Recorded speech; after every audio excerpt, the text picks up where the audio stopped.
After my brother got into a car accident, he insisted, loudly and with absolute certainty, that he was a time traveler from the future. The very next day, he stormed into my office and in front of everyone, pointed at my aloof, unsmiling boss and shouted, "Brother-in-law!" I was mortified. Especially since I'd just been scolded by Herbert Graham for a major screw-up at work. I was already skating on thin ice. One more slip, and I'd be jobless. Panicking, I rushed over to drag my brother out before he made things worse, but he clung to Herbert Graham's waistband like a madman and shouted, "You haven't confessed yet? What are you, a ninja?" He didn't stop there. "You literally tattooed her name on your back. What the hell are you waiting for?" Everything he said sounded like gibberish to me. I didn't understand a single word. Herbert Graham, on the other hand, looked absolutely livid. His face was flushed red with anger. That night, I sat at my desk, heart sinking, quietly drafting my resignation letter. Then I accidentally caught a glimpse of the messages Herbert Graham had sent to my brother. "How many kids do your sister and I have in the future? Do they look more like her or me? Divorce crisis. Is someone trying to seduce her? Who is it? Who's that bastard?" Welcome to History channel. Subscribe to follow all our latest adventures. Story begins. I had just stepped out of my boss's office after a brutal scolding when my mom called. "Mom," I answered wearily. "Has Colin Channing woken up yet?" Colin's my younger brother. Senior in high school this year. 2 nights ago, on his way back from evening study hall, he got into a bike accident. He'd been unconscious in the hospital ever since. If I hadn't been so worried about him, I wouldn't have accidentally sent a critical message meant for a client straight to my boss. Hence the yelling. "He's awake. He's awake," my mom said, voice high with emotion. "The doctor's doing a checkup now." I pressed further. "How is he? Can he see? Hear? Does he recognize you guys?" She went quiet for 2 seconds. My heart jumped. "Wait. Is he blind? Deaf?"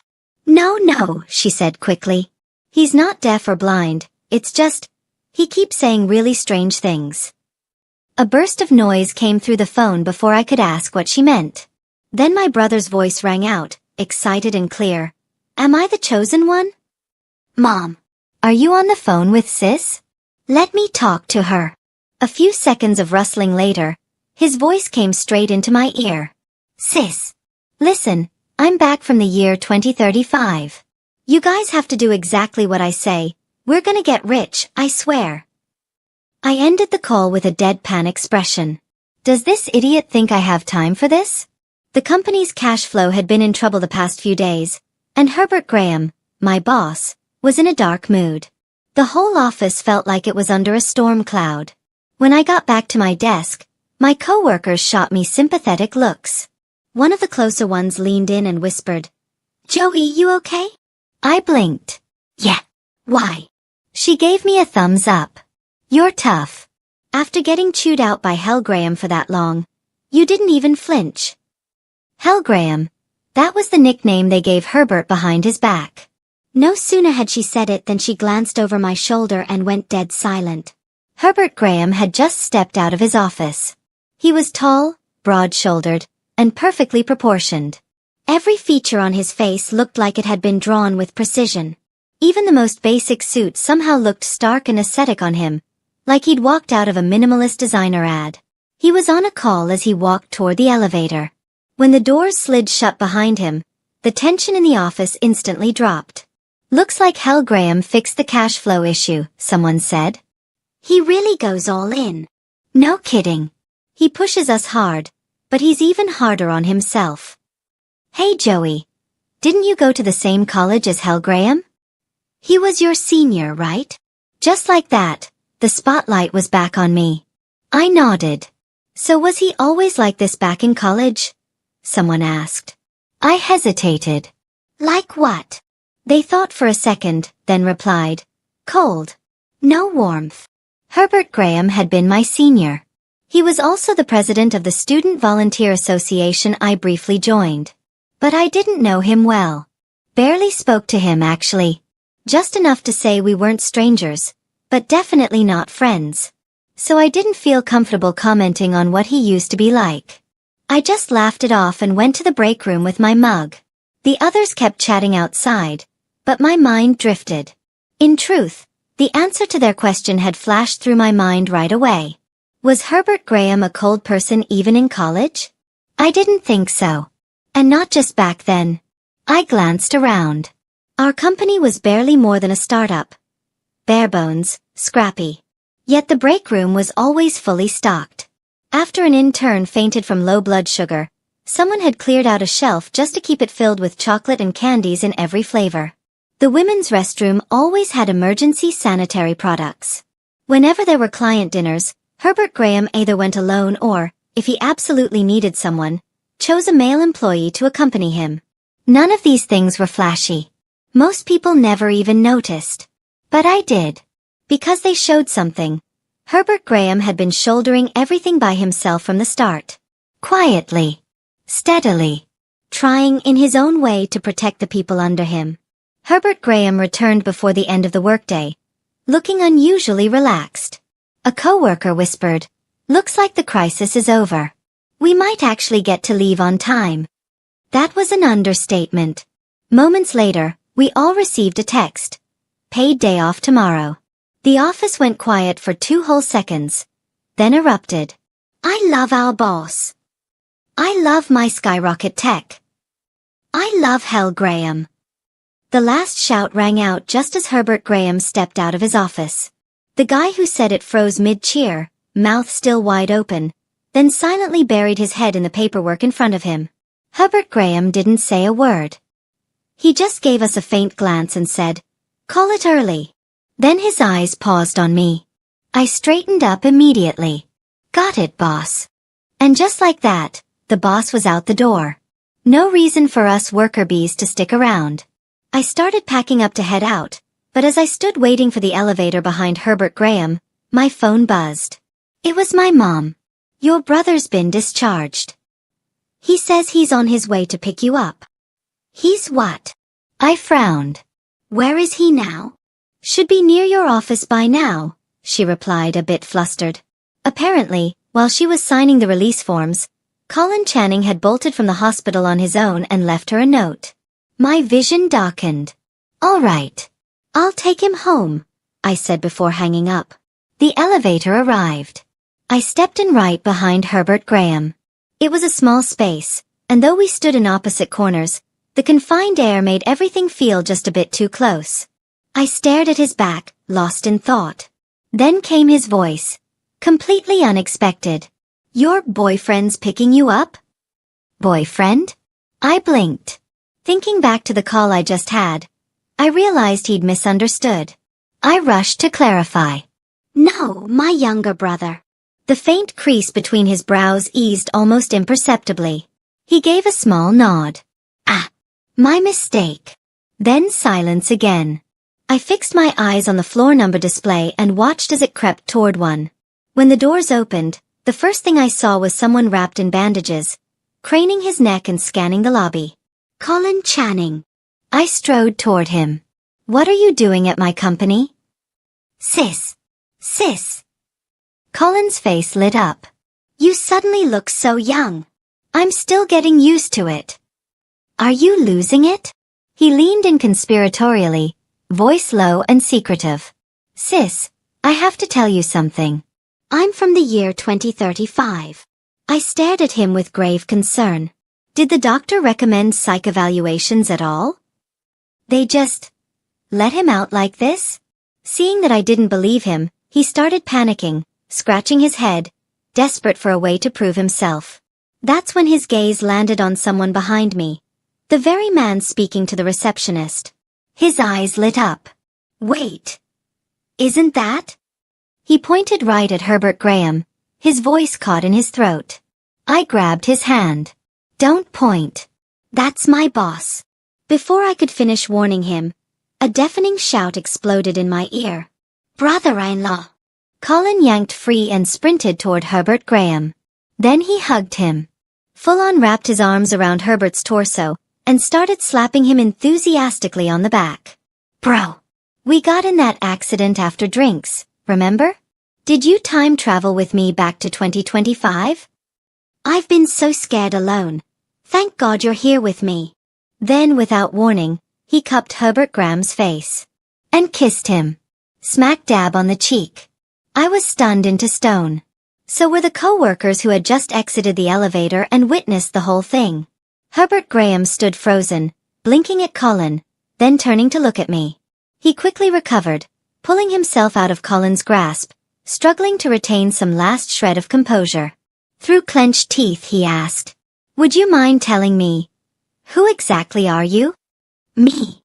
Colin looked proud. "Colin Channing." Then he pointed right at me. "Your wife's little brother. The most loyal brother-in-law you've got."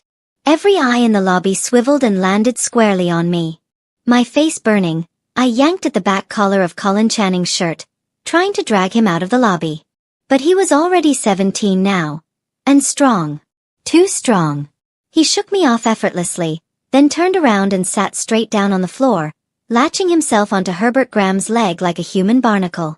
My co-workers were frozen in place, gawking in disbelief. No one remembered they were supposed to be heading home. Someone even pulled out their phone and began recording. I'd had enough. "Colin Channing. What the hell is wrong with you? You don't understand," he shouted back, his voice cracking. His eyes were red, and for a moment, he actually looked more wrong than me. I woke up out of nowhere, back here. 3 months before my senior year finals. Do you think I can read those textbooks now? You expect me to just sit the exams like nothing happened? It's a death sentence. Mom doesn't believe me. You don't believe me. No one does. You have no idea how close I am to falling apart. He let out a raw, frustrated scream, then turned back to Herbert Graham, almost wailing. "Don't you recognize me, brother-in-law? How come we got in the same car crash, but only I traveled back in time?" Herbert Graham, at long last, seemed to make sense of the chaos unfolding around him. He glanced at me. Then at Colin. His face twisted into something halfway between disbelief and utter confusion. Then, he asked the question we were all thinking. "What did you just call me?" "Brother-in-law," Colin replied seriously. "You married my sister in 2031. Robin Graham was born in 2032, man. That kid is a total menace. Like a miniature storm in a tutu, whoa." I slapped a hand over his mouth. "Say one more word, and we'll die here together." Colin shut up. Apparently, even he could tell staying alive was the better option here than narrating a sci-fi rom-com at my place of work.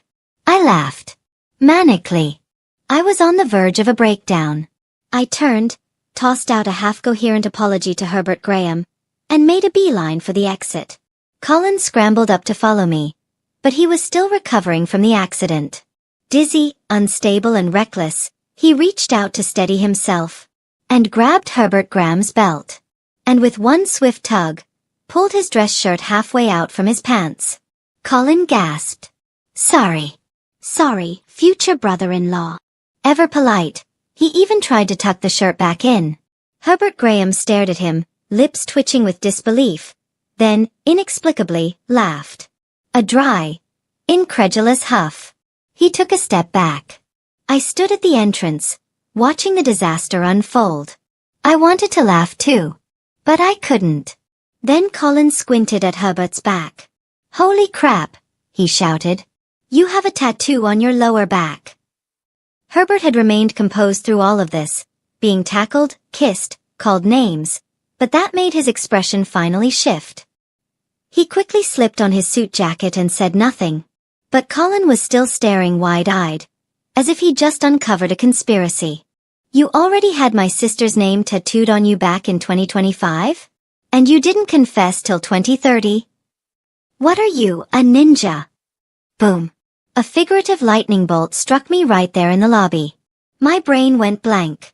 Why was Colin saying all this insane crap in my office? Why was he trying to destroy the one stable thing I had going? My job. Was this revenge? Did he remember that one time I made him eat dog poop when we were kids? Everything buzzed in my ears. Herbert Graham was staring at Colin, clearly stunned. His gaze shifted to me for a moment, and then quickly flicked away. But not before I saw it. He was blushing. It started at his ears and spread down his neck, flooding his face like wildfire. That cold, emotionless expression of his suddenly cracked, just enough to make him look human. Which meant I was doomed. He was furious. Absolutely furious. And before he fired me, I figured, might as well get ahead of the disaster. I collapsed on the spot. Eyes rolled up. Limbs limp. Thunk. Sis. What happened? Joey. Joey Channing. Everyone scrambled to help me into a chair. Herbert Graham's voice was tense, urgent. I'll get the car. Stay with her. Of course. Every boss's nightmare. An employee collapsing on company property. The moment he turned to leave, I opened my eyes. One coworker muttered, stunned. Please tell the boss thank you, I said briskly, then grabbed Colin Channing by the ear and made a run for it like the 100-meter dash. We dove into a taxi parked by the curb. Drive. Please. I barked at the driver. As the company building shrank in the rearview mirror, I finally let out a long breath and slumped back into the seat. Alive. Somehow. Colin sat in silence the whole ride. Didn't say a word. The moment we got home, he bolted to his room and locked the door. Mom looked confused. What's up with him? Mom, I said, dead serious. You should probably hide anything dangerous in the house. I'm worried I might not stop myself from turning into an only child. She didn't hesitate. Immediately headed to the kitchen to collect the knives. I walked to Colin's door and knocked. Come out. You owe me an explanation. His voice came through, trembling. You wouldn't believe me anyway. I'm sorry, sis. Really, I didn't mean to. I swear. Just, cool off. Let's talk when you're not mad. I let my hand fall to my side, drained. Utterly exhausted. Like a ghost, I drifted back to my room and sat in silence. Everything that had happened at work today played back in my mind. It was all so absurd. Colin had said Herbert Graham had a tattoo of my name. That he loved me. That we'd get married one day. Ridiculous. Laughable. Back in college, my first love had been someone Herbert Graham introduced me to. He couldn't possibly. I sighed and opened my laptop. Might as well get started on that resignation letter. Just in case. As the screen lit up, my phone buzzed with notifications. It was Colin's Instagram. During finals, Mom had taken his phone. He must have logged in on my computer while attending online classes from my room. I clicked in to log him out, but the top message caught my eye. Graham. Are you Colin Channing? Future brother-in-law reporting in. Future bro-in-law. Haha. Can't believe your account still exists after all these years. Good thing I memorized your handle. Graham, the tattoo on my lower back. How do you know about that? I blinked. Leaned in closer. Read that message 3 times over. Future brother-in-law reporting in. I'm from 2035. We used to go to the bathhouse together all the time. Of course I know what's on your back. Do you believe me, bro? Shaking unheard at JPG. A long pause. Then Herbert Graham replied with a single word. Yes. At the same time, from the room next door, I heard Colin shriek in victory. Finally. Finally someone believes me. I stared at the screen, stunned. I swear I hadn't meant to invade his privacy. But this was Herbert Graham. My boss. Mr. Cold as Ice himself. How could I not be curious? While I sat there dazed, the messages kept flowing. Graham. Are your sister and I really going to get married? Future brother-in-law reporting in. Of course. I carried her onto the wedding car myself. Graham. How many kids will we have? Will they look more like me or her? Future brother-in-law reporting in. Just one. Robin Graham. She looks like you. Bro, when my sister gave birth, she almost bled out. You sobbed like a baby at the hospital and swore she'd never have to go through that again. Silence again from Graham. Then. Future brother-in-law reporting in. You two were really happy, you know. If it hadn't been for that man, you wouldn't have gotten divorced. Graham's reply came instantly. Graham. Divorced? What happened? Who was the man? Did someone seduce her? Who is that bastard? That's when I started doubting whether the person behind the screen was really Herbert Graham. He couldn't possibly say something like that, right? I sat there, staring at their chat, unsure what to think. I recognized every word. But put together the whole thing made no sense. Future brother-in-law reporting in. I don't really know the details. I think it had something to do with her first love. Future bro-in-law. Can't you just confess sooner? Build your relationship early. When that stupid first love shows up, he won't stand a chance. Graham. But, your sister doesn't love me. Future brother-in-law reporting in. Says who? She still keeps your old student ID photo from college. I shot to my feet. Rushed out the room. Kicked open Colin's door. Snatched his phone. Long pressed that message and hit unsend without missing a beat. All in one breathless motion. Colin stared at me from the bed. Curled up like a squirrel. Sis, what the hell? How do you know I kept Herbert Graham's ID photo? I grabbed him by the collar. You were snooping through my stuff? Colin blinked once. Then it hit him too. You were reading my DMs with Herbert Graham? After half an hour of intense discussion, Colin Channing and I sat across from each other in heavy silence. I had to admit, I believed him now. I really believed his story about time travel. Still, I wasn't ready to let it go. What's the winning lottery number for the next draw? I asked. Colin gave me a flat look. Do you think I'd actually know that? What's the essay prompt for this year's high school finals? Forgot. All right then, I said sighing. I believe you're from the future. Colin blinked. Huh. With your brain? Forgetting all that sounds just about right. After making him solemnly promise not to message Herbert Graham again, I finally dragged my exhausted body back to my room. My steps were shaky. My will to live, thinner than ever. Collapsing backward onto the bed, I stared up at the ceiling. My mind was a mess. Herbert Graham loves me? Me. That was just absurd. The physical fatigue soon overwhelmed the mental chaos. It didn't take long before sleep swallowed me whole. And then I dreamed of college and everything that came with it. Back when I first started university, the only club I joined was the Student Volunteer Association.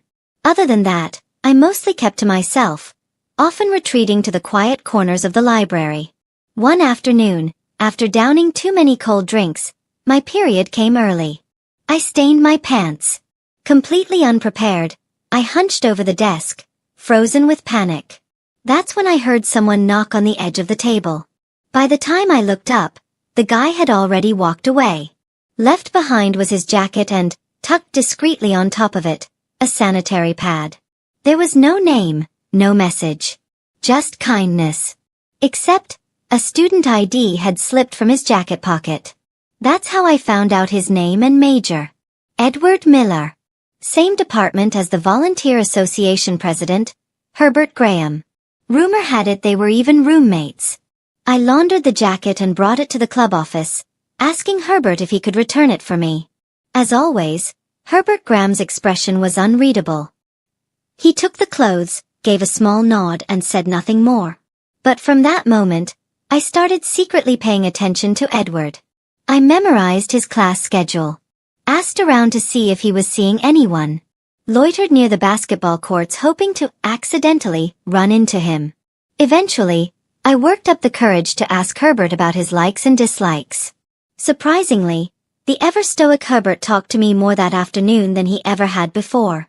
At the end of it, he asked me directly, "Do you like him?" Caught off guard, I nodded without thinking. He paused. "Want my help?" Herbert Graham. Ultimate wingman. 2 months later, Edward and I started dating. He was my first love. I cherished him. I took it seriously. And I won't lie, at first, it was sweet. Really sweet. But that sweetness always came with exhaustion. Edward and I were polar opposites. He was a classic extrovert, thrived in social chaos, loved crowds, always helping people. The day I told him how we met, he looked at me blankly. He didn't remember. He'd helped too many people. I was just one of many. I, on the other hand, was low energy by nature. Trying to force myself into his vibrant, overwhelming world drained me dry. We broke up on good terms. Eventually, the messages stopped too. I labeled Herbert Graham, the roommate of my ex, and distanced myself. I even left the volunteer association to keep things clean. The next day, I slept in until the sun was high in the sky. The work chat was dead silent. I could guess what was going on. Someone had probably made a new group without me and Herbert, and they were probably having the time of their lives dissecting yesterday's chaos. I got up to wash up. Just as I stepped out of my room, Colin emerged from his. "Sis, where are you going today?" "Out with Kiki Brown," I replied. Kiki was my best friend. With everything swirling in my head, I needed my personal strategist to help me sort through it all. But to my surprise, the moment I said her name, Colin's face turned suspiciously red. I narrowed my eyes. "What? Can I come too?" "No." I shut him down instantly. He trailed after me as I finished my makeup, persistent as a mosquito. I finally snapped. "Give me one good reason." He paused, face suddenly solemn. "If I tell you, will you believe me?" I nodded slowly. He drew in a deep breath. "In the future, Kiki Brown is my wife." Splash. I threw my cup of water straight into his face. "You? Marry my best friend? In what universe do you think you deserve her?" Colin sat there, drenched and silent. After an entire afternoon talking with Kiki Brown over coffee, I felt much lighter. She said, "Why overthink it? The future is uncertain, uncontrollable. You just have to let it unfold. Worrying about things that haven't happened yet will only drain you." And honestly, she was right. The next morning, I headed to work with a much steadier mindset. Sure, I still caught my coworkers sneaking glances at me. Some subtle, some not so much. But once Herbert Graham walked into the office, the focus shifted quickly. Their curiosity zeroed in on him instead, particularly on his lower back. Their gazes practically burned holes through his shirt, clearly hoping to get a glimpse under the hem. Herbert Graham, as always, looked composed, controlled, unbothered. Meanwhile, I was a wreck. All day, I tried to avoid being alone with him. I even went so far as to avoid making eye contact. When evening came and I finished my tasks, I packed up to leave, only to get a message from him. "Wait for me. I have something to talk to you about." I had just stood up. I sat back down like a rock. He came out not long after and gestured toward the elevator. I followed him in. No one else was inside. We stood shoulder to shoulder. Eventually, I broke the silence. "Is there something work-related you need to tell me, boss?" He turned to glance at me. "No. It's personal." He pressed the button for B1. "I'll drive you home. We can talk on the way." Herbert lived in the apartment complex next to mine. Walking distance. I climbed into his passenger seat. Dazed. I was terrified. Terrified he'd bring up the ridiculous things Colin said. Terrified that everything would shift. That our simple working relationship would sour into something weird. Thankfully, Herbert Graham was clearly more rational than Colin Channing. He drove steadily, easing into the evening traffic. I figured whatever he had to say, he'd be calm about it. Polite. Subtle, maybe. Then came his voice, smooth and quiet over the hum of the car. "You know by now, don't you? I like you." My breath caught. He kept his eyes on the road. What happened with your brother was strange. But I believe him. And since he already blurted everything out, I figured hiding it doesn't make much sense anymore. He glanced at the rearview mirror, just for a second, then returned his gaze to the road. His hands gripped the steering wheel tighter, knuckles going pale. I stared at them surprised. He wasn't as calm as he looked. He was nervous. I tried to keep my voice steady. Since when? When you were a freshman. A faint smile curled at the edge of his lips. You all came to interview for the Student Volunteer Club. It was just a formality, but you looked genuinely nervous. I handed water bottles to every new applicant. You were the only one who said thank you. I blinked. That's it. He chuckled softly. Sounds silly, right? But that's what started it. That's when I began to notice you. My eyes lingered. And the more I looked, the more I liked. My face flushed hot. I picked at my fingernail. Why did he, of all people, suddenly decide to go full direct confession mode? I turned my face to the window and cracked it open slightly. The cold air helped me gather my thoughts. Thank you, I finally said. He paused, then smiled again, eyes on the road. There was another time, at the library. You looked unwell, curled over a desk. I brought you something, and a jacket I borrowed from my roommate. He glanced at me. Seems like you remember that? I nodded. I do. After my breakup with Edward Miller, he dated a few others. Meanwhile, I buried myself in coursework. At some point, we ended up reconnecting. Just as friends. We chatted easily, and one day we talked about the library, our so-called first encounter. That's when Edward blinked and said, "Yeah, that was my jacket, but I wasn't the one who gave it to you." He'd said it plainly. Herbert borrowed it from me. And that was when I realized my first love had been built on a misunderstanding. From then on, my feelings toward Herbert Graham became complicated. Did I like him? Not exactly. But somehow, I always noticed him more than others. My gaze lingered a little longer. A little softer. He rarely spoke to me. And when our eyes met by accident, he always looked away too quickly. For a while, I thought Herbert Graham didn't like me at all. So I buried whatever little affection I had. Quietly. After I gave him my answer, he went silent for a moment.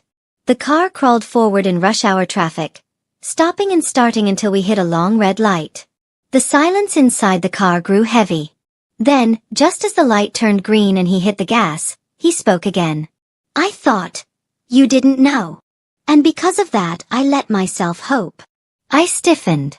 His meaning hit me square in the chest. I twisted my fingers, heart pounding. He glanced at me. Don't be nervous. I'm not expecting anything. You don't owe me a reply. I just wanted you to know. That's it. Once this ride ends, you can forget everything I said. At work, we'll go back to how things were. Back to how things were? Maybe he could do that. After all, he'd hidden it perfectly for years. But me? I couldn't. Ever since I got home, I'd been in a daze, my mind floating somewhere far away. Colin Channing walked past me and muttered, "Why do you look like your soul left your body? Did your future brother-in-law confess or something?" The water I just sipped sprayed right out of my mouth. I turned and glared at him. "Did you talk to him again?" Colin raised both hands in mock innocence. "Unjust accusation. That was just a guess. Sis, come on. You're so obvious." He dragged a chair over and sat beside me. "I'm just curious. What exactly are you hesitating about?" Hesitating? About a lot of things. So many, I was even debating whether I should show up for work tomorrow. Turns out, I was overthinking it. Now that the company's funding issues were resolved, we were all swept up in a whirlwind of urgent deadlines and non-stop work. I didn't even have the brain space to think about romance or drama. Every day, it was just one task after another, and I ran on autopilot. Even the gossip-prone co-workers no longer lit up when I got summoned to Herbert Graham's office. Their looks were purely sympathetic. When Herbert Graham scolds someone, it's gender-neutral, rank-agnostic, mercy absent. He doesn't yell, doesn't insult, but he has this ability to crush you with psychological pressure. You'll be lying in bed 2 or 3 days later and suddenly bolt upright, slapping yourself. How could I make such a stupid mistake? After a full month of chaos, the project finally made progress. We were granted a temporary breather. Herbert gave us 2 days off. The moment both body and mind relaxed, I got sick. Badly. I spent a day and a half in bed, half dead. My mom had gone back to her hometown, so Colin Channing took time off school to take care of me. I scolded him half-heartedly. Finals are coming up. Colin looked exasperated. Sis, between reading arcane texts and taking care of you, I'd rather take care of you, all right? He was unraveling. Having returned from the year 2035, he'd already been out of school for over a decade. High school material was a foreign language now. He couldn't understand a word of it, much less study. Too tired to argue, I sighed. Get me some water. Then I closed my eyes again, too groggy to think. Colin quietly placed a cup on my nightstand and went to check on the soup simmering in the kitchen. Sis, I'm running down to take out the trash. I'll be right back. He had barely tossed the bag into the bin when he turned and spotted a girl approaching their building. Phone pressed to her ear. Kiki Brown. Why isn't she picking up? She muttered, dialing Joey's number for the fourth time with no answer. Not thinking much of it, she decided to just go up and check on her sick friend in person. Just as she reached the base of the building, a group of workers sitting on the front steps whistled sharply in her direction. Hey, sweetheart, how much? Kiki Brown stopped in her tracks. Bad move. She had a temper and no time for this. What did you just say? She snapped. The man who whistled stood up abruptly, clearly embarrassed. You wanna say that again? Kiki looked him dead in the eye. You drink toilet water or something? She repeated it. Twice. 3 times. You drink toilet water? Toilet water? Toilet water. The guy lunged forward, arm raised. She braced to dodge, when suddenly, a figure barreled into the man from the side, knocking him flat to the ground. Touch my wife and I'll kill you, you piece of trash. Kiki stood frozen. The fight broke out right in front of her, bodies flailing and fists flying. 1 hour later, at the hospital, Colin Channing sat obediently with a bandage wrapped around his head. Kiki had just finished checking the dressing. Seeing that he wasn't too badly hurt, she let out a breath of relief. Colin sniffled. She smells so good. My wife smells amazing. Kiki folded her arms. And why aren't you in school? My sister's sick. I'm home taking care of her. He stared at her without blinking. Why are you looking at me like that? Kiki Brown, you're not hurt, right? Nope, she said, lifting her wrist to show a faint scrape. If I hadn't had to drag your sorry butt out of that mob, I wouldn't even have this. Colin's eyes sparkled. Kiki, you're amazing. She was seriously starting to wonder if the car accident had done something to his brain. Maybe she should call Joey and check. How's your sister doing anyway? Why'd she suddenly come down with such a bad cold? She went to the hospital, got medicine, now she's sleeping. My sister. He trailed off mid-sentence. Then his eyes flew wide open. Crap. I left the stove on.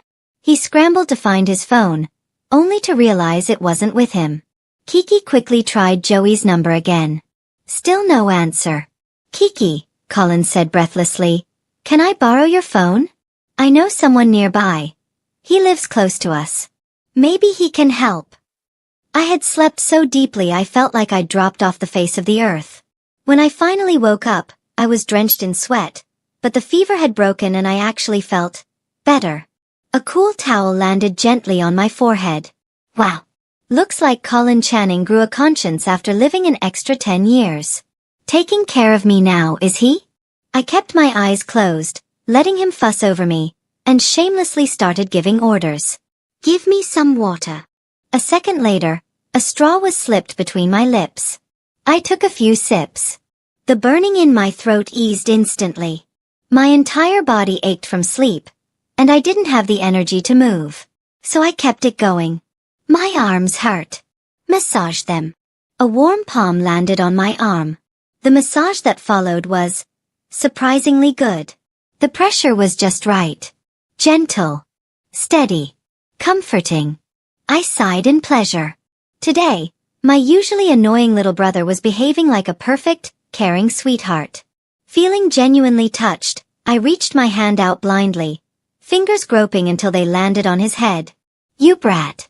You've really earned some points today. Tell me, what do you want as a reward? The second I said it, I froze. Wait. Something felt off. The hair under my fingers. It was soft. Too soft. But my brother had a buzz cut. A buzz cut. It should have felt like porcupine quills, not like silk. My eyes flew open. And locked eyes with Herbert Graham. He was sitting on the edge of my bed. My hand was still on his head. Time stopped. I yanked my hand back like I'd been burned and shrank under the covers in horror. My voice cracked. You. Herbert remained calm, unbothered.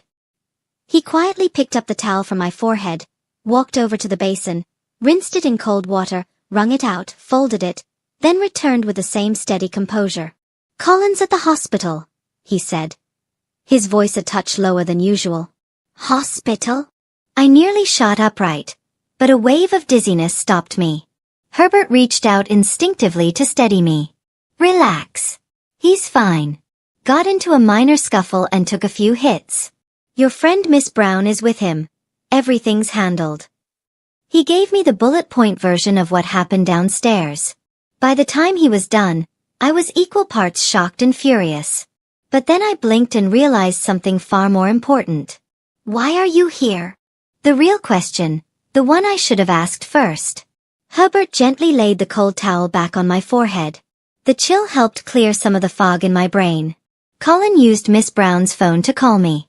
Told me you were sick, the stove was still on, and he couldn't come back. He begged me to come check on you. He paused. I live nearby. Perfectly reasonable. I had nothing to argue with. Which meant, the person I just bossed around like a servant, the one I made feed me, massage me, was Herbert Graham? Herbert Graham. And I had patted his head, and asked him what reward he wanted. A tidal wave of mortification drowned me on the spot. My face burned so hot it could fry an egg. I yanked the blanket up and buried my entire head. Thanks, I mumbled. I'm fine now, you can. You know. Please. Just leave. I want to die alone in peace. Reward. His voice cut through my shame-fueled spiral like a blade. What? I peeked out from under the blanket, blinking at him in confusion. He met my eyes, calm but unwavering. You said I could have a reward. Anything I want. I what? I didn't. That was for Colin. But the words died in my throat. His expression was too serious. Too sincere. I couldn't bring myself to correct him. Then what do you want? I asked, heart racing. Herbert leaned forward just slightly, closing the distance between us. I didn't move. Couldn't. My fingers curled into the sheets, my palms already damp with sweat. His breath brushed against the shell of my ear, low and intimate. I want you. My heart skipped a beat. To get better soon. What? I stared at him, stunned. He straightened up and unplugged the charger from my phone at the bedside. Don't leave this plugged in when it's not in use. It's a fire hazard. Then he stood, a subtle curve to his lips, so faint I almost thought I imagined it. Thanks. My heart rate returned to normal. That's when I noticed it. His white shirt was soaked halfway through. He noticed my glance. Got a little wet earlier. When I was pouring your water. The wet fabric clung to him, outlining the sharp lines of his muscles. Don't look. Look away. For the love of God. Look away. I forced my eyes to the ceiling, flopped onto the bed, and tried to think of absolutely nothing. Since your fever's gone down, Herbert Graham said as he slipped on his jacket, I'll head out now. I'm guessing you'd be more comfortable without me hovering around. He grabbed his phone, then paused. If you need anything, don't hesitate to call. I nodded. Thanks. As soon as the door clicked shut behind him, I exhaled deeply, the breath I hadn't realized I was holding finally escaping. My brain immediately descended into chaos. I turned toward the nightstand to grab some water, and that's when I saw it. Herbert Graham's phone. He'd left it right there. I blinked, then reached for it, ready to chase after him. But just as my fingers closed around it, the screen lit up with a new message. The sender's name stopped me cold. Future brother-in-law. It's me. How's my sister doing? A laugh slipped from my lips despite myself. At least he was still concerned about me. The next message came seconds later. Future brother-in-law. It's me. Did you seduce her yet? My sis totally falls for that. I'm going to kill him when he gets home. I heard movement from the living room. Herbert must have realized he left his phone. Panicked, I put the phone back on the nightstand and quickly dove under the covers, shutting my eyes tight. He entered quietly.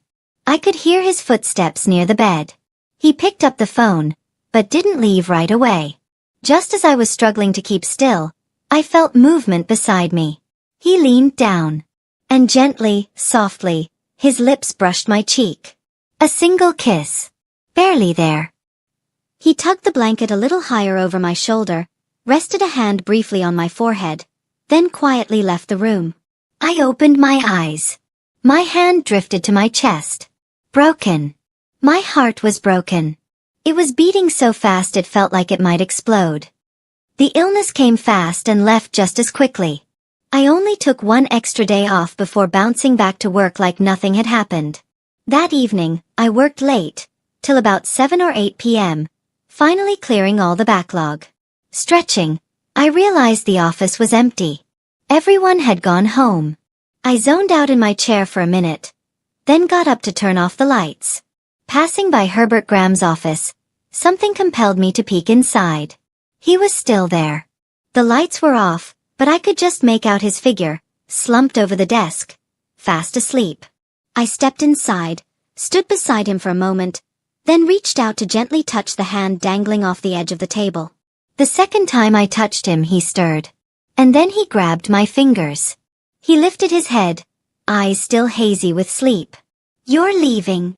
I nodded. Yeah. How'd you fall asleep in here? He sat up fully, reached for his glasses, and slipped them on. I was waiting for you. He pulled on his coat. I won't interfere with your work. I know you don't want special treatment. And I can't really do anything else. So I figured, I'd just wait. He said all this with the same expression he wore when reprimanding employees. Calm, controlled. But something in his voice was different. Come on. I'll drive you home. I couldn't help myself. There was something I'd wanted to ask for a long time. If you liked me back then, why'd you play matchmaker between me and Edward Miller? Herbert was quiet for a long moment. Then he said, because I didn't think I was good enough. That was the last thing I expected. I looked at him stunned. In my eyes, Herbert Graham had always been extraordinary. Sharp, competent, untouchably impressive. I never imagined he could feel inadequate. I'm not good with words. I come off cold, he said. Edward Miller is different. Charming. Easygoing. Everyone likes him. So when I realized you liked him, it felt right. Like that was how it was supposed to be. I figured if you knew the jacket was for me, you'd thank me and move on. I'd just be another helpful upperclassman to you. Nothing more. You didn't fall for Edward because of one act of kindness. There were other reasons. I looked out the window, at the blur of neon lights. So you assumed I could never love you, and you forced yourself to be generous, sending me into someone else's arms. Yeah, that's what I thought. But I regretted it. He gave a small bitter smile. Watching you date him drove me insane. I turned to look at him, stunned. After a long silence I said, there's something you probably don't know. What's that? I'm really observant. Herbert Graham, I said softly. If you told me from the start that the jacket was from you, I think I would have noticed you. I would have watched you more closely. I would have fallen for you. You're not inferior to Edward Miller. Not even a little. Herbert's grip on the steering wheel tightened. He was silent for a beat, then suddenly pulled the car to the side of the road. Herbert? Sorry, he said, taking off his glasses and leaning forward until his forehead pressed against his wrist on the steering wheel. I can't really drive right now. He stayed like that for a few seconds, then let out a shaky laugh. My heart's beating too fast. I sat beside him, staring down at my hands, too overwhelmed to move. Those words I'd just said? They had drained every last ounce of courage from me. Then, Joey. His voice startled me. You wanna see it? See what? He leaned back in his seat, turned to me, and smiled. The tattoo on my lower back. Weren't you curious? It was my first time at Herbert Graham's home. It wasn't anything like those spotless, cold CEO mansions you see in dramas. His place was warm, tastefully decorated in soft tones, and immaculately clean, but not in a sterile way. It felt lived in. Comfortable. Make yourself at home. Herbert disappeared into the kitchen and returned with a glass of water for me. I held it tightly, fingers white from the pressure. The warm water did nothing to calm my throat or the chaos inside my chest. Herbert stood in front of me, calm and unreadable. Then, slowly, his long fingers moved to the buttons of his shirt. Click, click. He undid them one by one, unhurried, steady. My gaze couldn't help but follow. His collarbone came into view first, then the clean lines of his chest, well-defined but not showy. The warm light caught the curve of muscle and bone, drawing a frame around every inch of him. My face burned. I took a sip of water, pretending to be calm. My legs were shaking. You wanted to see, didn't you? He asked, turning around. I looked up, and forgot how to breathe. There, on the left side of his lower back, etched in ink between two small crescent moons, were two delicate letters. My initials. The tattoo wasn't flashy. It rested quietly on his skin, like a secret that had been carved into flesh and soul, and now, he was offering it to me without a trace of reservation. I stared, completely frozen, then slowly reached out. Just before my fingers touched his skin, his hand came up, catching mine, stopping me gently but firmly. Joey Channing, he said, turning his head slightly, voice low and rough. I agreed to let you see it, but I never said you could touch. I couldn't meet his eyes. Humiliation hit me like a wave. I tried to yank my hand back, but Herbert didn't let go. Instead, still holding my wrist, he turned to face me fully. And suddenly, the space between us felt crushingly small. He leaned in, bracing his arms on either side of the couch, caging me in. The crisp scent of him wrapped around me. I had nowhere to run. Now, he said, eyes dark and turbulent, it's your turn to answer my question. Why, he asked, voice low and sharp with tension. Do you still have my student ID photo? My heart jolted. So, he had seen that withdrawn message from Colin. There was no escape under that gaze. It pinned me right where I sat. I dropped my eyes, staring at his collarbone, and whispered, Because I liked you. When I looked up again, I met his eyes. After I broke up with Edward Miller, he told me the truth about the library.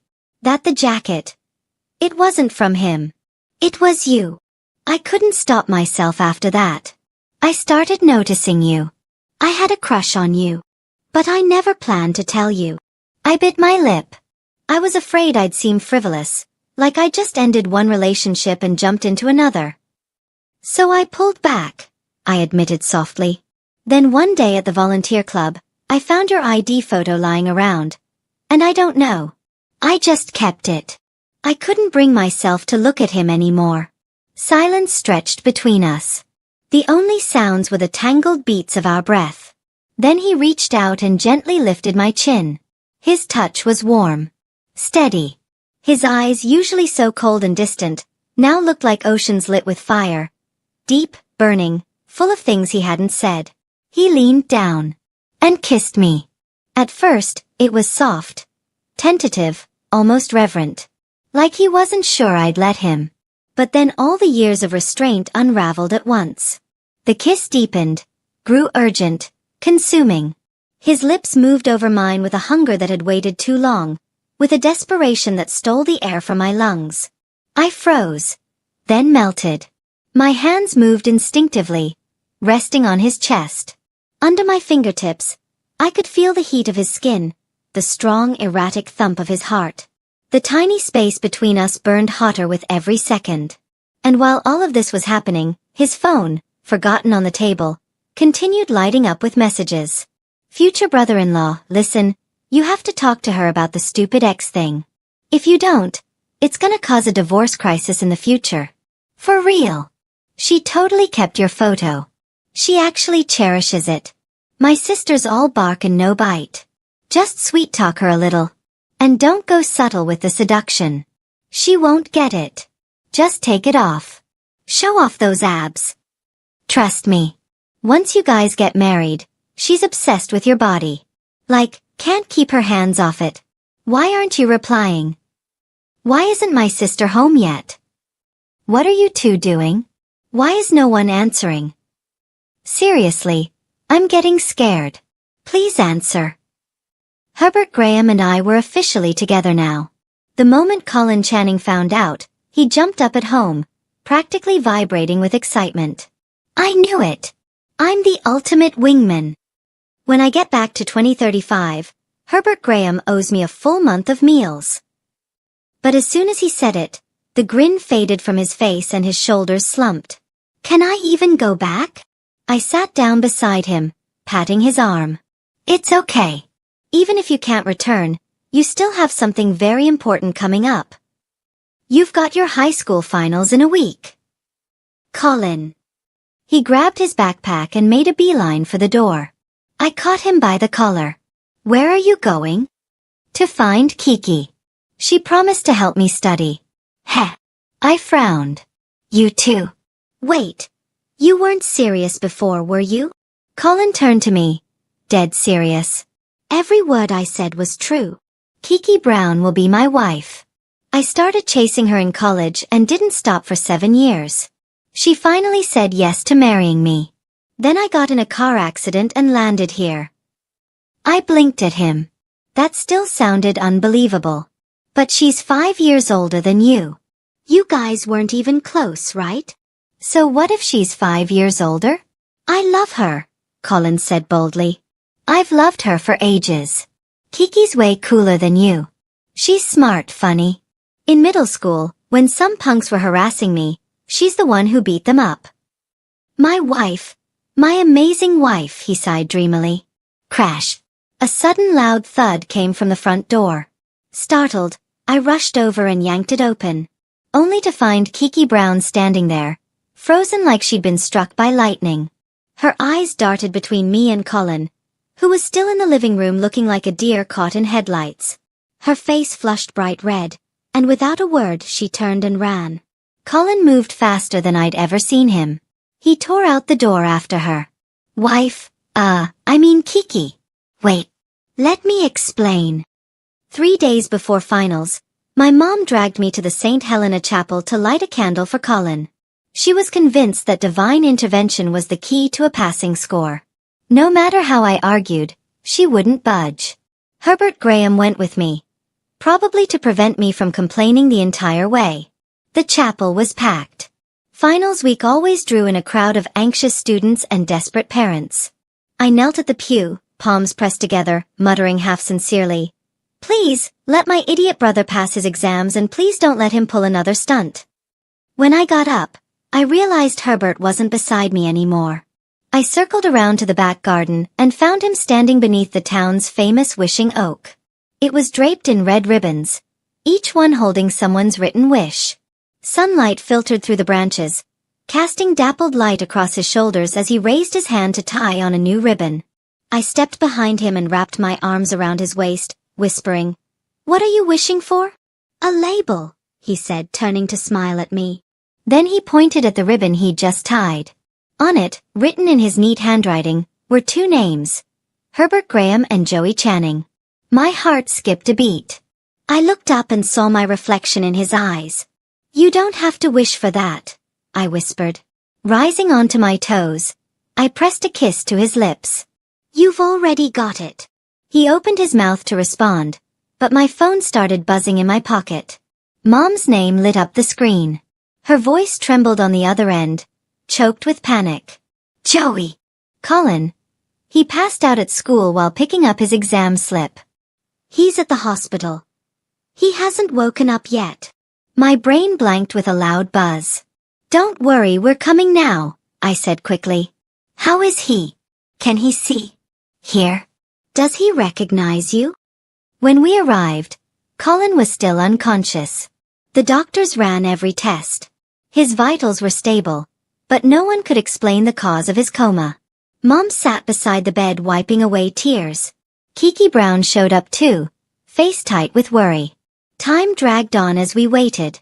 Eventually, the sun dipped low, casting a soft orange glow through the hospital window. Then, a twitch. Colin's lashes fluttered. He opened his eyes. He looked around at the white walls, then at all of us gathered around the bed, before locking onto the electronic calendar on the wall. Suddenly, he jolted upright, nearly yanking out his four. But there was no weakness on his face, only wild, unrestrained joy. I'm back. I'm finally back, he shouted, hoarse but ecstatic. Screw 2035 and that horrible class. I'm home. High school. Yes.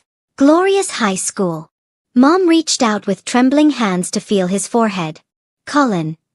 Did you hit your head again? He grabbed her hand, eyes sparkling. No, Mom. I didn't lose it. I just took a little trip. Then his gaze found me and Herbert. He gave us a toothy, unapologetic grin. Sis. Brother-in-law. Wow, you guys moved fast, huh? I like it. I like it a lot. Finally, his eyes landed on Kiki Brown, who visibly relaxed the moment he looked at her. A hint of color crept into his ears. Herbert and I exchanged a glance. We both knew it in that moment.